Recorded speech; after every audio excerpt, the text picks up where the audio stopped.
Anak muda punya peran penting dalam pemilihan presiden 2024 nanti. Tapi mereka udah sadar belum sih soal capres mana yang perlu dicoblos? Saya udah ada kandidat yang menurut saya udah cukup baik sih gitu Mbak. Kalau gue sendiri sih sebenarnya belum benar-benar kelihatan keren banget gitu ya kan. Belum tahu sih kalau masalah itu. Iya. Sebanyak 110 juta orang atau hampir 60% dari total jumlah pemilih adalah anak muda.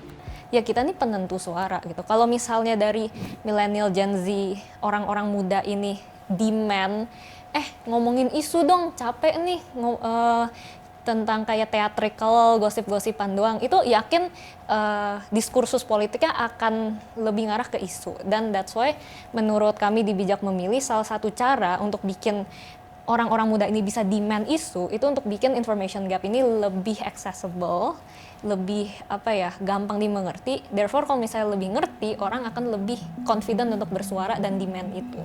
Akhir-akhir ini kita direbutkan oleh nama-nama seperti Prabowo Subianto, Ganjar Pranowo, dan Anies Baswedan. Ketiganya adalah calon yang akan berlaga dalam Pilpres 2024 nanti.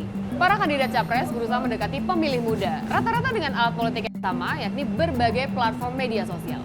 Tapi dari gerak-gerik politiknya, kira-kira yang mana nih yang akan menentukan keberhasilan kandidat capres meraup suara? Apakah atensi anak muda berdasarkan isu yang dibawa oleh capres atau ujung-ujungnya elit politik?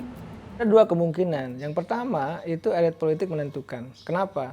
Ada basis suara yang katakanlah tadi ya 40% kurang lebih itu suara lama, suara generasi-generasi tua lah, generasi-generasi non teman-teman muda gitu. Ini pasti akan digarap. Jadi ini isunya pasti isu, mohon maaf ya, politik identitas, itu mungkin juga isu ekonomi gitu, isu pendidikan, kesehatan.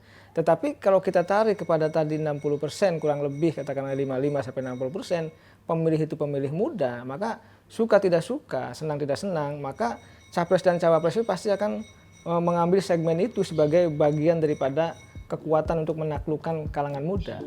Pengamat bilang agar ekosistem politik nasional tidak hanya menitik beratkan pada persona, yang perlu ditingkatkan adalah perdebatan ide dan gagasan.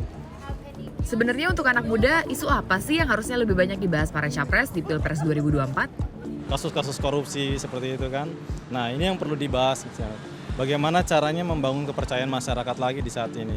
Karena saat ini masyarakat memang benar-benar krisis kepercayaan. Sekarang mungkin ada banyak sekali isu-isu kalau misalkan adanya layoff gitu kan, mungkin adanya penambahan lowongan kerja, itu akan meningkatkan ekonomi Indonesia gitu menurut saya sih. Jadi harusnya mereka bisa ngomongin isu yang lebih to the point terhadap apa yang kita concern seperti lingkungan, seperti rasisme dan segala macam. Jadinya udah ngomongin kayak gue lebih hebat dibanding calon yang itu, enggak, tapi kayak gimana mereka harus mengiklankan dirinya untuk gue akan lebih perhatian sama warga gue dibanding calon-calon yang lain. Itulah kenapa Indonesia perlu lebih serius bicara tentang isu konkret dibanding melulu soal politik identitas.